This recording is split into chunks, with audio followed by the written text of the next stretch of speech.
I'm Josh Klein. And I'm Elise Hugh. We host a podcast from Accenture called Built for Change. Every part of every business is being reinvented right now. That means companies are facing brand new pressures to use fast evolving technologies and address shifting consumer expectations. But with big changes come even bigger opportunities. We've talked with leaders from every corner of the business world to learn how they're harnessing change to totally reinvent their companies. And how you can do it too. Subscribe to Built for Change now so you don't miss an episode. If your roof starts to leak or your floor's really squeaky, you live in a money pit. Money pit. If your basement needs a pump or your place looks like a dump, you live in a money pit. Money pit. Pick up the telephone, fix up your home sweet home by calling 888 Money Pit. The Money Pit is presented by DAP Spray Texture and Dice Coatings. Now here are Tom and Leslie. Coast to coast and floorboards to shingles, this is the Money Pit Home Improvement Show. I'm Tom Kreitler. And I'm Leslie Segretti. What are you guys working on this weekend? If it's your house, you're in the right place because we're probably doing that too. And if you've got a project or two you'd like to get done and need some tips to get that done right the first time, reach out to us right now at 1-888-MONEYPIT or go to moneypit.com/ask. Are you stuck on a project that you would like to do but don't know what the first step is? Or worse, you've done the first, second, third, and fourth step. It's that fifth step that you just can't figure out. So you're kind of in the middle of it. We would love to help. Hey, coming up on today's show, are you planning a home improvement project for the new year? Well, if so, we're going to start you out right by warning you of the top 5 most common remodeling mistakes. And also ahead, are you a do-it-yourselfer, but you need a better do-it-yourself workspace? Well, we've got ideas on how to create a comfortable and convenient area to work in your garage. And when holiday guests travel over the river and through the woods for a visit, it's a good idea to make sure they can spot your house by the numbers. We'll have some tips for showing off your address. All right. But first, guys, do you love your home? I know we all love our homes, but I mean, sometimes do you just feel like it's an endless pit that you're throwing money into for all those home improvements and repairs? We get it, guys. Your houses cost a ton of money. Well, let us help you save some of those monies, do these repairs, get that maintenance done, do those projects that you're dreaming of. Whatever it is that's going on at your money pit, we are here to lend a hand. So reach out to us right now at 1-888-MONEYPIT. That's 888-666-3974. Or better yet, just go to moneypit.com/ask and click the blue microphone button for the fastest possible response. So let's get to it. Leslie, who's first? We've got Laurie in New Jersey on the line who's dealing with a very greasy garage floor. What's going on over there? I have a question about my daughter. She just bought a home in Bricktown, and she has a garage floor that is coated probably about 1/4 of an inch thick with oil and grease, probably from changing, the oil in the car. So anyway, we were wondering how to deal with that and what would be the best way to, get that oil or grease up, or can it just be covered over with something? So, Laurie, I think that an epoxy floor finish product would be really good in this situation. You do have to clean the floor, and that's going to be done by pressure washing it. You can use a TSP solution that will help you loosen up some of that old oil that's in there. And also, if you use a product like a garage floor refinishing kit, I actually am working right now with a product from Dice Coatings called Die Hard 100. It's designed to be a garage floor kit. I'm actually using it in a basement for the same reason. And it's a 2-part epoxy that you mix up and then you pour on, and it has sort of a color flake in it, so it sort of hides the dirt once it's hardened. But before you get there, you really need to clean this floor very well. You can do that with a pressure washer. Also, there's a concrete etcher that you can use that the Dice Coatings company also sells. And in your case, since it sounds like it's so thick and so persistent, you're going to really want to spend a lot of time cleaning this floor and then making sure that it's dried very, very well. You can't wash it on Saturday and put the floor down on Sunday. You got to let that water evaporate out. So plan accordingly, and I think you will have a very beautiful garage floor for what sounds like the first time ever in the life of this home. Now we've got Ash in South Carolina on the line. What is going on at your money pit? Well, I'd been listening on my trip down here, and I heard you mention something about insulation in the attic and how it closes everything up. But it caused me to recall a conversation that I had with a building inspector up in Massachusetts who was all for the insulation, but then he went, but don't forget, when you do that, you're also keeping the heat from getting to your shingles or your roof surface, whatever that is. So consequently, you're not getting the heat to melt the snow as fast as you used to. So that translates into a longer, duration for your snow load on your house. Yeah. And so I was just wondering if you guys had heard that or whatever. I took him at his word, so I didn't use it. I just used pink. But yeah, I thought I'd ask. Okay, so first of all, just to summarize this, you're talking about the difference between a vented attic and an unvented attic. So a vented attic would be like a traditional attic where you have bad insulation and you have soffit vents and ridge vents. An unvented attic is one where you use spray foam insulation and seal the whole thing up. I have a house that's built with spray foam. It was in a very old house, and we spray foamed it and been very happy with the energy bills that have gone down dramatically since we did that several years back. Now, in terms of this idea, does it cause an increase in snow load? In my experience, most of the time where you have damage caused by snow load, it's when you have warm days that melt the snow and it gets kind of wet and heavy and doesn't run off the roof. To my thinking, I would imagine a slow melt on that snow is probably better than a real fast one, because if it gets really wet, that's what adds a tremendous amount of weight. Water is the key here. It's 8 pounds per gallon. And when you have snow that's just soaking, sopping wet and doesn't move, boy, that adds a lot of weight to a roof. In fact, usually when I hear about reports of roof collapses across the country, it usually follows a rainfall. When the temperatures got up there to the point where it was no longer snowing, it was raining, and that's what really added the weight. So I kind of see his point, but I mean, especially up in New England, you have some pretty steep roofs. I would imagine that spray foam does just fine up there and it doesn't cause any increased risk of snow load issues. Awesome.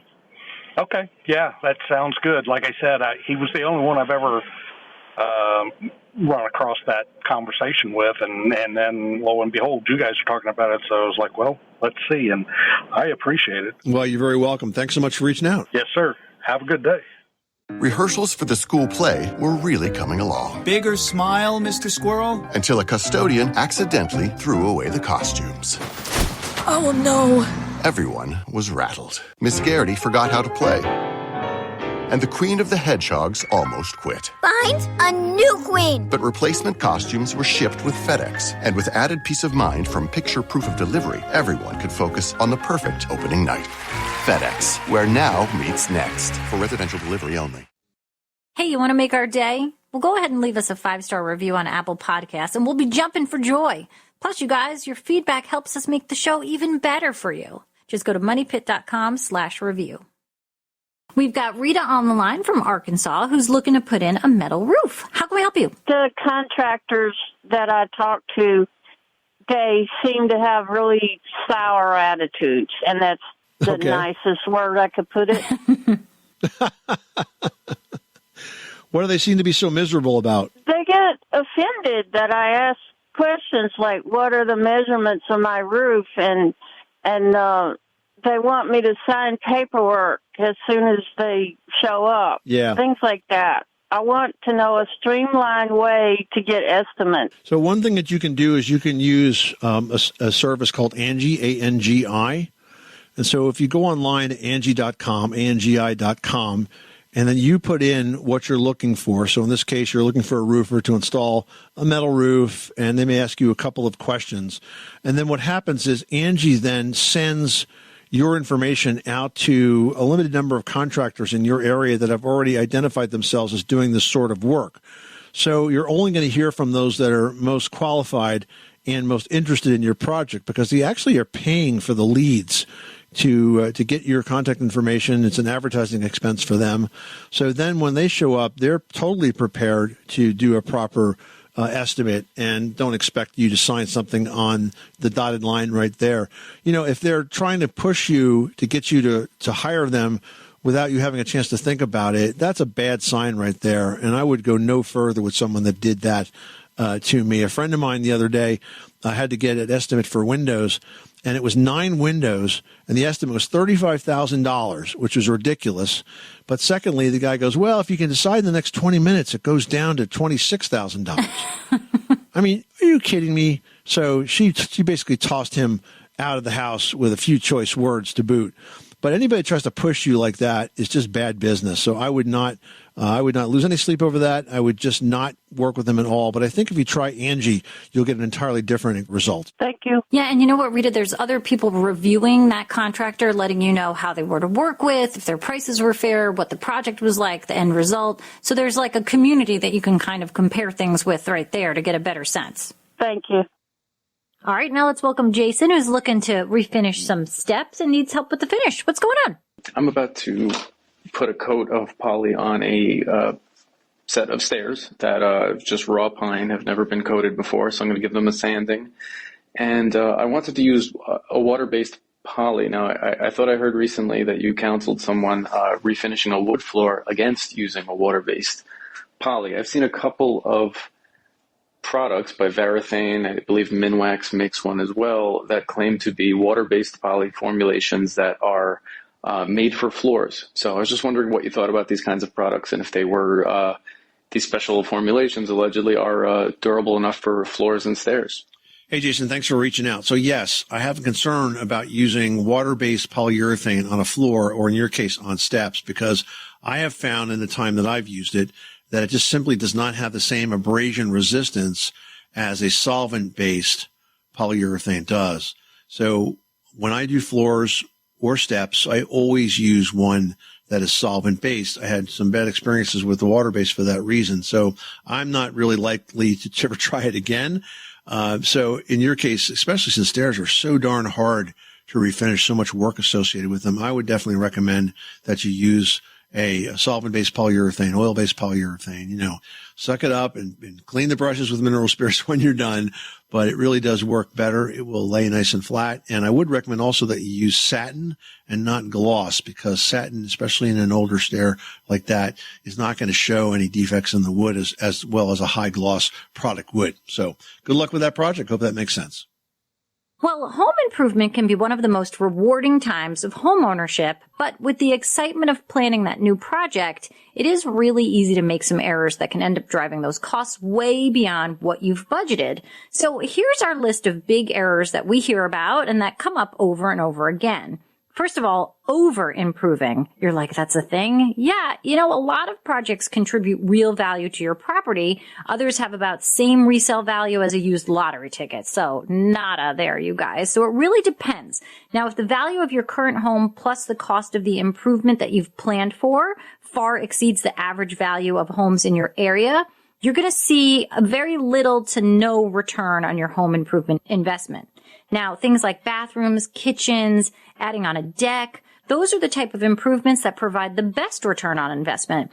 Projects that are geared more toward personal taste, like decorating, for example, usually is not going to significantly improve your value. So only do those if you plan on staying in that home a long time and you really want to enjoy them, or, sometimes you just have to have that new wallpaper or whatever. Next, plan your work and work your plan. Before hiring a remodeling contractor, you need to do your homework.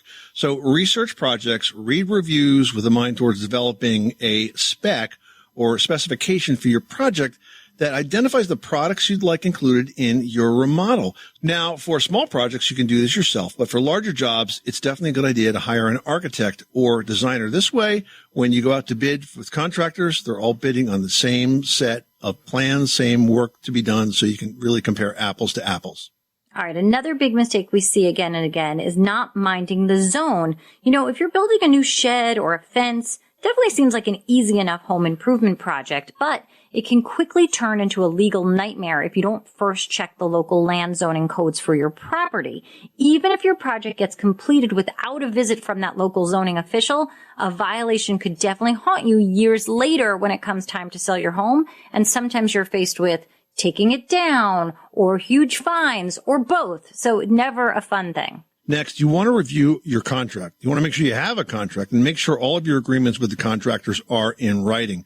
Good contracts are going to include a very clear statement of the scope of work, the list of materials, and the total contract price, and a schedule of payments, the job start time, and the completion dates. Now, for small projects, get in the habit of writing a quick email back to the contractor who may have given you a price verbally to confirm those details in writing. You can include the price and the schedule. It can be very friendly email, but setting it out that way just avoids confusion, helps keep everybody on the same schedule.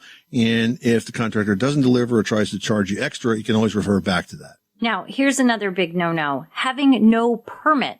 In a lot of areas of the country, getting a building permit is a requirement before you even start a home improvement project. Now, some contractors might attempt to make getting that permit the responsibility of the homeowner, and that is a costly mistake. You need to make your contractor responsible for getting the permit and complying with building codes every single step of the way. And that local building inspector is going to be your best resource for making sure that you get the job done properly. And you, as like a regular homeowner who may be not familiar with all of these intricacies, I mean, we do this for a living and I don't even understand all of that stuff. So you need the pros who know how to get it done so you're not facing big issues down the road.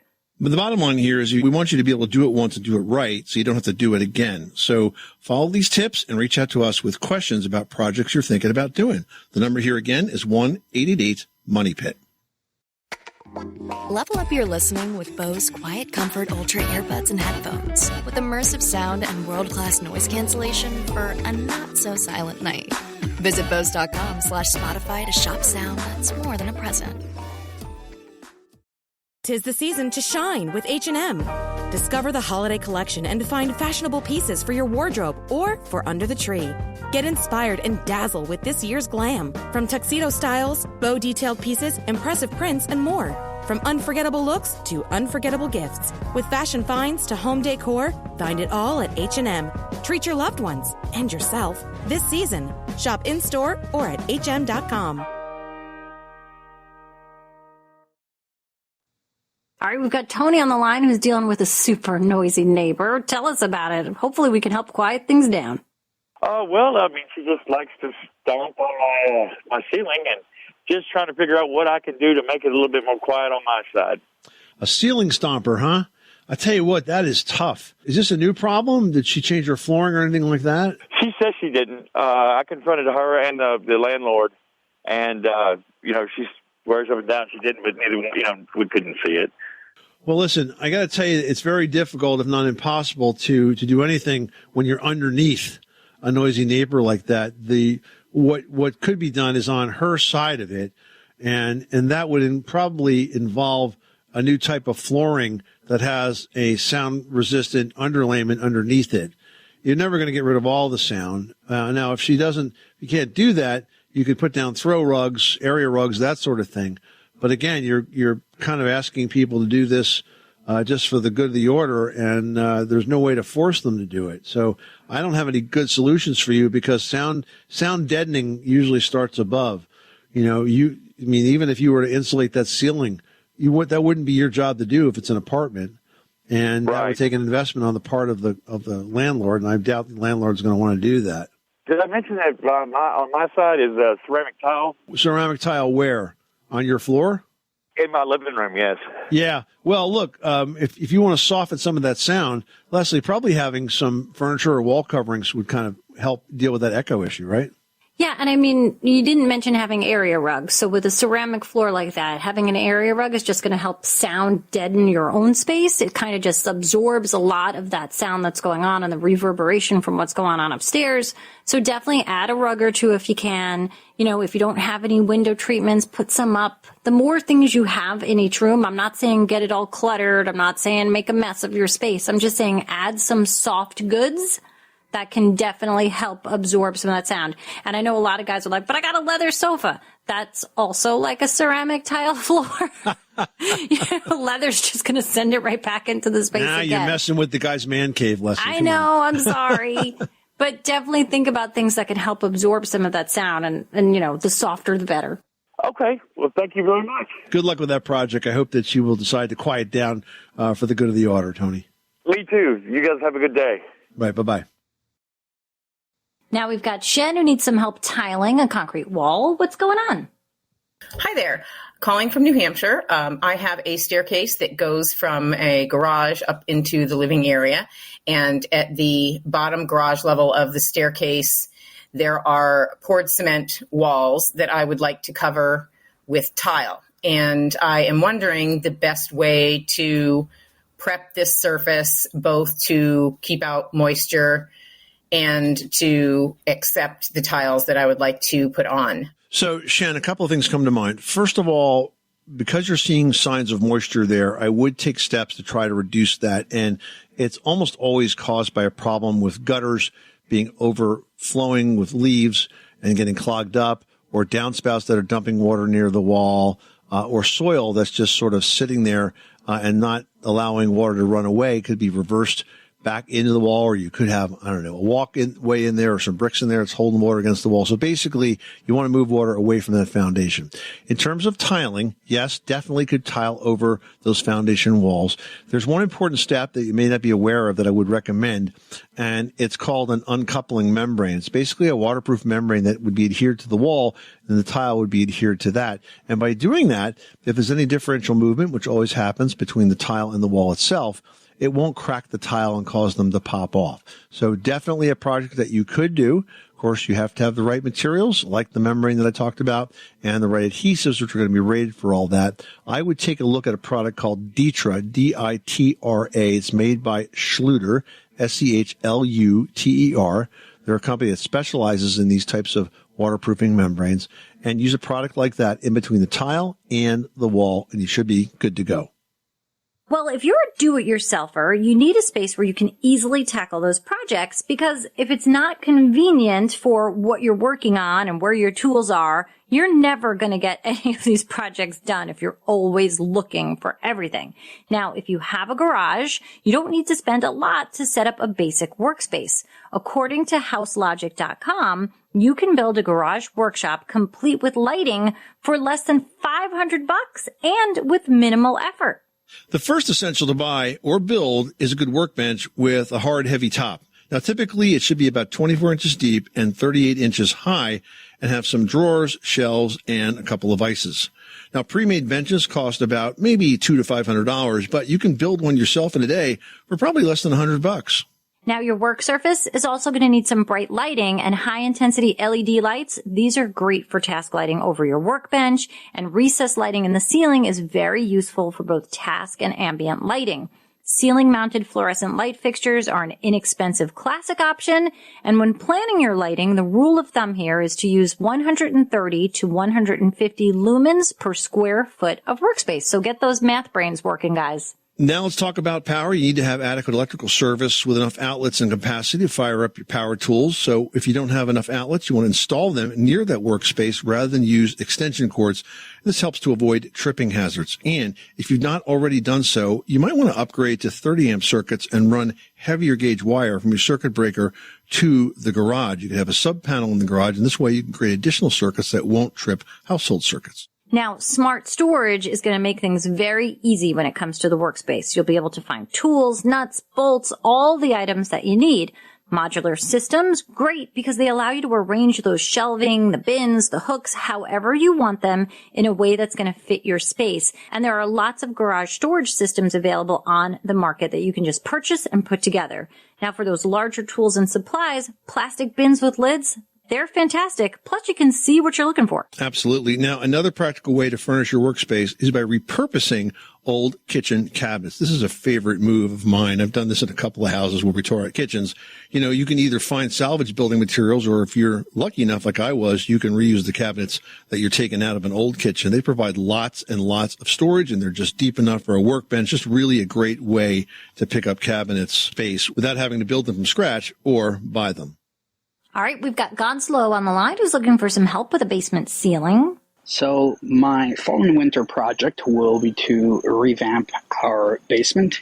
I'm going to start with the ceilings. Right now we have the old school drop tile ceilings, which we're not fond of, and we're not looking to put in the newer stylized drop tile ceilings either. So far, my idea has been to put drywall the ceiling.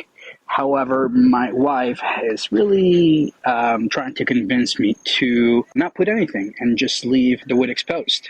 All right, yeah, basement ceilings can be tough because, you know, you're given limited height. You kind of want to finish off the space, and there's lots of things potentially that you need to hide in a basement ceiling. Plumbing, electrical, wiring, all that kind of stuff.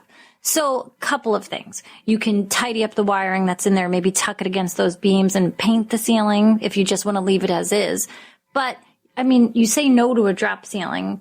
Drop ceilings can be beautiful. Perhaps you haven't taken a good look at them lately, and maybe if you and your wife were to look at these together, there's a lot of options. I mean, yes, you're dealing with the framework of a drop ceiling, but the tiles that go into them, they can have a coffered style. They can have sort of a tin look. They can have all kinds of looks that feel like a constructed and finished space. So I wouldn't poo-poo that idea yet. I'd kind of take a look again. I mean, basements are tough and you want to make it a usable space. So really think about ways that you can finish it. If you've got the height to put in the drop ceiling, then I definitely think it's a great option. This episode is brought to you by Klaviyo, the platform that powers smarter digital relationships. With Klaviyo, you can activate all your customer data in real time, connect seamlessly with your customers across all channels, guide your marketing strategy with AI-powered insights, recommendations, and automated assistance. Deliver experiences that feel individually designed at scale and grow your business faster. Power smarter digital relationships with Klaviyo. Learn more at klaviyo.com/Spotify. That's KLAVIYO.com/Spotify. For the ones who get it done, the most important part is the one you need now. And the best partner is the one who can deliver. That's why millions of maintenance and repair pros trust Grainger. Because we have professional-grade supplies for every industry, even hard-to-find products. And we have same-day pickup and next-day delivery on most orders. But most importantly, we have an unwavering commitment to help keep you up and running. Call, click Grainger.com, or just stop by. Grainger, for the ones who get it done. Kathy in New Hampshire's on the line with some questions about condensation. What is happening at your money pit? We have a cape, 35-year-old house cape that a lot of the homes here in New England get trapped moisture. We've had 2 roofs put on, but in the meantime, we have some mold. It's not toxic up in the attic that we would like to take care of ourselves and then either add more insulation, but possibly have it blown in. Just wondering what your thoughts are on the blown-in insulation, cost-wise, compared to the old insulation on rolls. Couple of things. First of all, your problem is not that you need more insulation, it's that you need more ventilation. Because attics in the winter get very damp. And when they get damp, you get a lot of condensation, and that condensation is what leads to mold growth, especially on the inside of the sheathing. The way to battle that is with ventilation. That said, a Cape Cod is probably one of the most difficult home styles to ventilate because the center section of it usually is occupied by a ceiling up that goes up to the bottom of the roof rafters. And then the sort of knee wall is open, has a very limited amount of storage space, but doesn't really give you the opportunity to put much ventilation in there because then that knee wall's got to be insulated because that basically becomes the exterior wall of the house.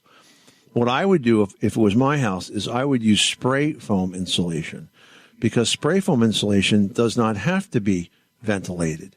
Now, I don't know how much reconstruction this is going to require you to do to open up, especially the top half of that roof section, but you can essentially spray the underside all the way across that surface. You can spray the knee walls. You'll seal it in very well because it will expand and lock in against any drafts. You'll also have an improved amount of insulation because spray foam is you'll also increase the insulation because spray foam is very efficient. So you need less of that to basically give you a higher R value. And don't get me wrong, blown is a great option. It's just that in a Cape Cod, it's just very hard to ventilate to keep that moisture from building up. Well, hard to spot house numbers aren't just frustrating for visitors. They can also slow emergency response if they need to find your house in a hurry. So to prevent confusion, you want to make sure you're displaying large, clear numbers on both your home and your mailbox. Yeah, if you've got a long driveway or a hard-to-spot entrance, you want to make sure that your address is easily visible to those that are driving by and illuminated after dark. And if your community allows, you can also spray paint your house numbers on your curb with reflective paint. Yeah, you've got to make sure that your house number is super visible. The more visible it is, the better you are at keeping your family safe and your visitors happy. Rick in Delaware is dealing with some plumbing issues. Tell us what's happening at your money pit. Okay, I have a bathroom in the basement, and the toilet won't flush all the way. Okay.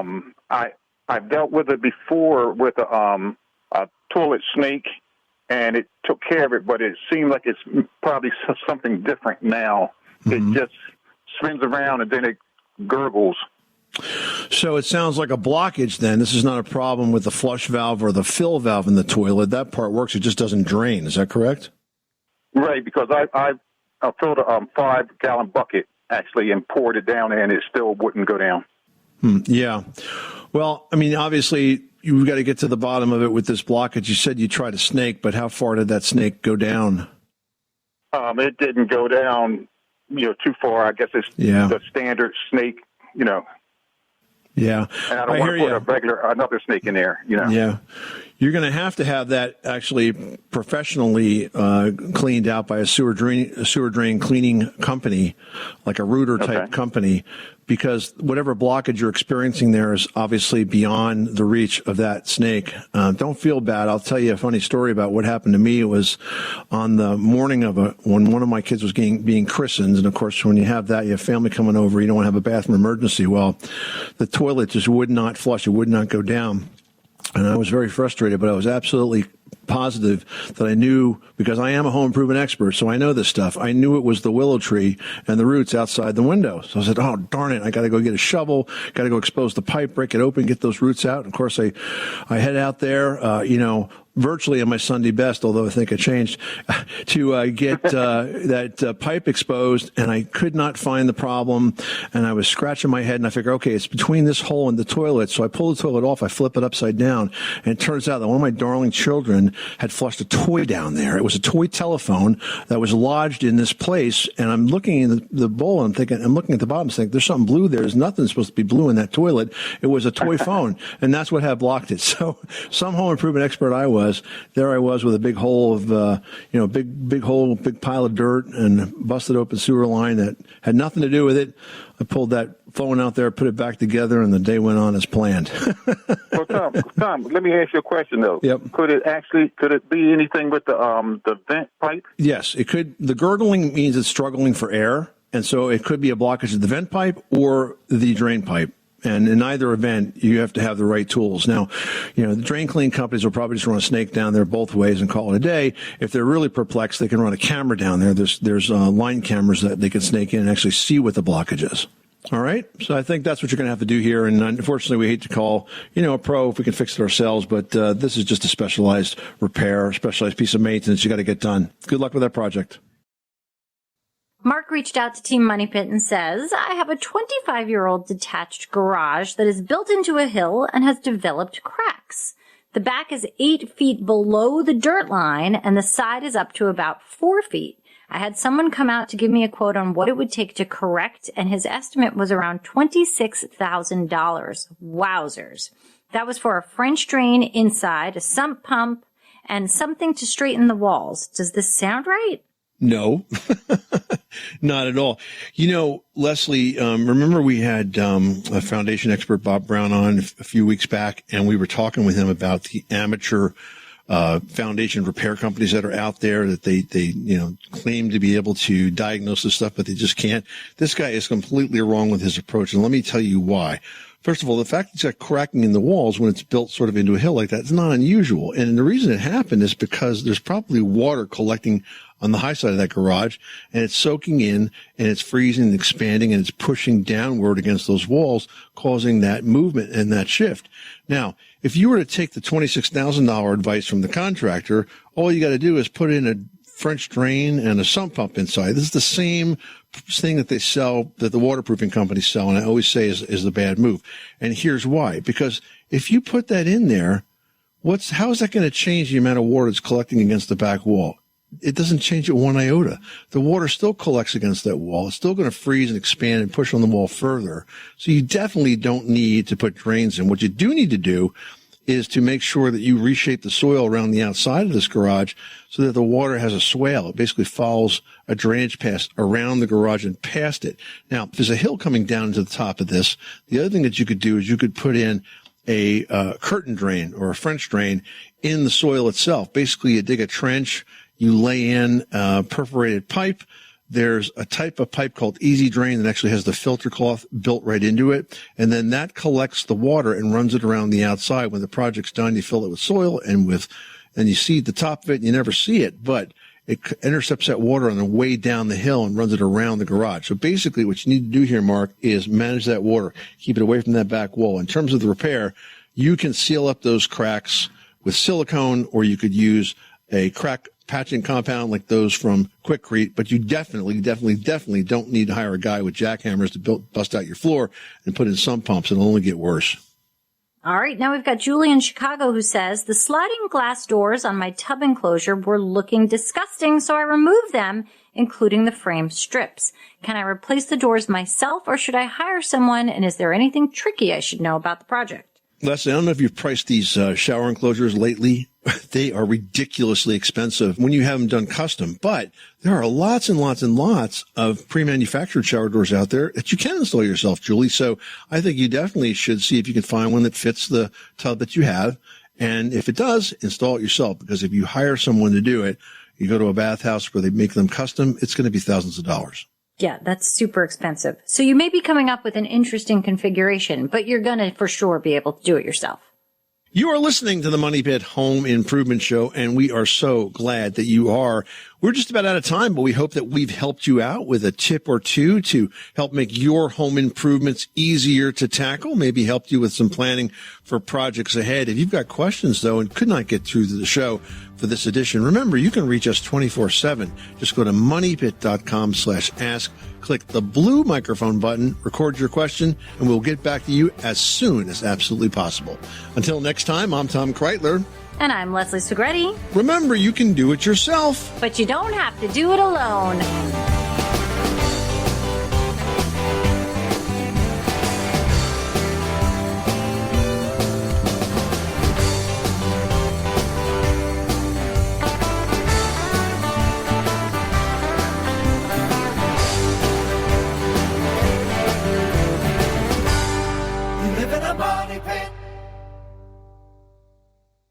What's the easiest choice you can make? Window instead of middle seat? Picking a vendor who sends a great gift basket? Outsourcing business tasks you hate? What about selling with Shopify? Whether you're selling a little or a lot, Shopify helps you do your thing, however you cha-ching. Shopify is the global commerce platform that helps you sell at every stage of your business. From the launch your online shop stage to the first real-life store stage, all the way to the did we just hit 1 million orders stage. Shopify's there to help you grow. Whether you're selling scented soap or offering outdoor outfits, Shopify helps you sell. Wherever and whatever you're selling, Shopify's got you covered. Sign up for a $1 per month trial period at shopify.com/try. Go to shopify.com/try now to grow your business, no matter what stage you're in. Shopify.com/try.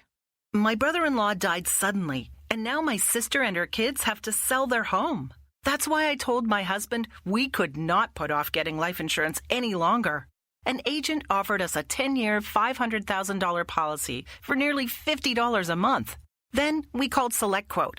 SelectQuote found us identical coverage for only $19 a month, a savings of $369 a year. Whether you need a $500,000 policy or a $5 million policy, SelectQuote could save you more than 50% on term life insurance. For your free quote, go to SelectQuote.com. SelectQuote.com. That's SelectQuote.com. SelectQuote. We shop, you save. Full details on example policies at SelectQuote.com/commercials.